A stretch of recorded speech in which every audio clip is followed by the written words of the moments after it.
In a world where we have been divided based on our age for so long, we have been adjusted to do so. Today, I will be the leader of opposition on the motion of this House would arrange students in classroom based on their performance and not rather on age. Now, my name is Angelina Antonieta Gonzali, and I will give reasons on why dividing students based on their intelligence is bad and why we must change that. But first of all, I would like to rebuttal what the Prime Minister just said. First of all, they said that overachieved students are not going to move forward and underachieved students is going to be silent and pressured to not ask questions, and that they are going to be scared that they are alone. Here in status quo, we already have a system where we classify these same age students into classes that fit for their intelligence. I can't see why we have to imply a new system to a really good system we already have right now in status quo. Secondly, they said that this can also lift some burden off of teachers' shoulders by improving students' performance better. Now, we believe that the system we have right now is better for that, since the students will be mentally supported by their peers. They have the same age, so they probably relate on whatever the other is going through, and they will give a really good mental insurance for the student who has a bad performance. And we believe with the new system, it is harder to access someone who is our age to talk about, to understand our problem. We believe that people who are younger than us or older than us might not understand what we are going through mentally, rather than people who are in the same age as me. Moving on to my argument. Now, panel, for years and years, the world has developed a very fixed system on where to put students into which grade based on their age, and we agree on that. First of all, it requires less effort for teachers to sort thousands and thousands of students. Teachers could save time and effort by doing so, and the government can save money from providing tests. Imagine this: hundreds, even thousands of students enroll to a school each year, and there are only around 100 to 200 teachers to provide them their test. Now, it is going to take more time, effort, and money for these teachers and government officials to sort them into their classes. Not only that, but the students from years before also needs to retake these tests to get resorted into the class they deserve. Now, we don't really see the use of this effort that they're going to do, since the older students have learned about it already. In status quo, we already have a system to punish students who performed badly by holding them back a class or for them to repeat a year. We believe that this system is already very effective and can push the students to perform better. Moving on to my second argument, that the system would unmotivate students from learning. Just like what the Prime Minister just said, the classes would be much more diverse by age. The Prime Minister here is saying that this can solve ageism, and we disagree on that. First of all, the older students will still have some respect for will still receive some respect from the younger students, but we believe that this respect will slowly fade away.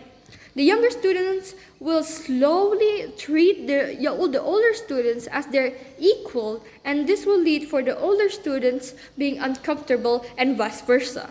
Now, to elaborate, the younger students would be comfortable or maybe too comfortable with the older student, that will lead them into losing respect for the older student. The younger student will only see them as an equal and not an older people. This is a really huge problem right now with status quo. Now, we believe that this will lead to even more bullying cases, either from the younger student or the older student, as it is very easy to access one another. The younger student can claim that the older student is stupid for getting into the same class as the mostly younger students. This will only lead to the older student questioning themselves and vice versa. For example, a younger student is in a class where there are mostly older student, then they will be labeled as a nerd. Now, the Prime Minister is also talking about dropouts, but we believe that they did not take the students' perspective into account. Now, intelligence isn't based on paper only. It can be inaccurate. Different people have different fields they master in. But the government here is talking about all-rounders. No one can master all of the subjects that they teach in school.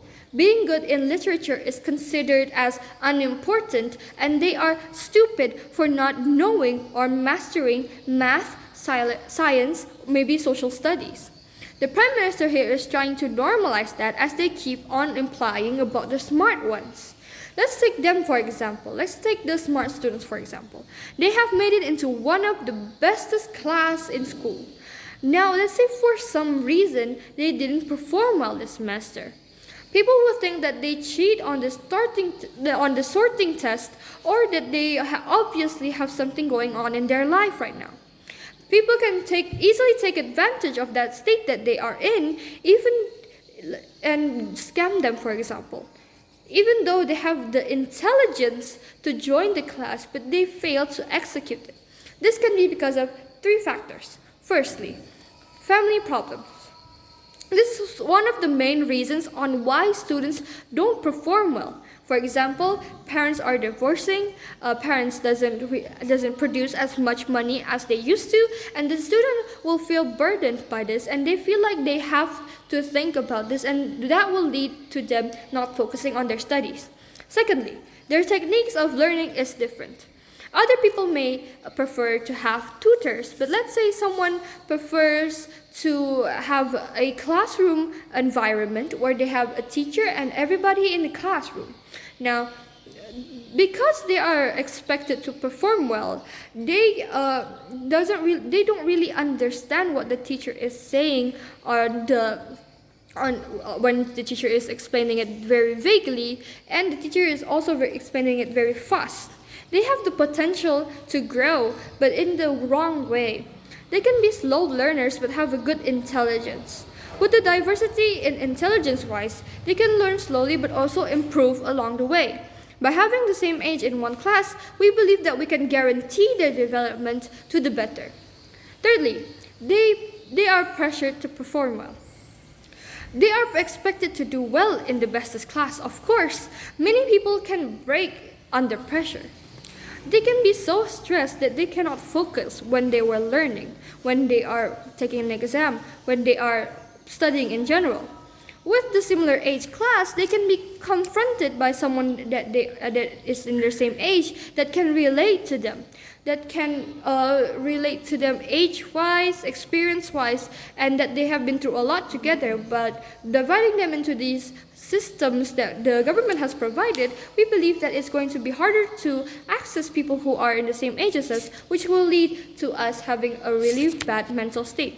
I would like to end my speech by saying that this house would not arrange students in classroom based on performance, but rather based on their age. I proudly oppose.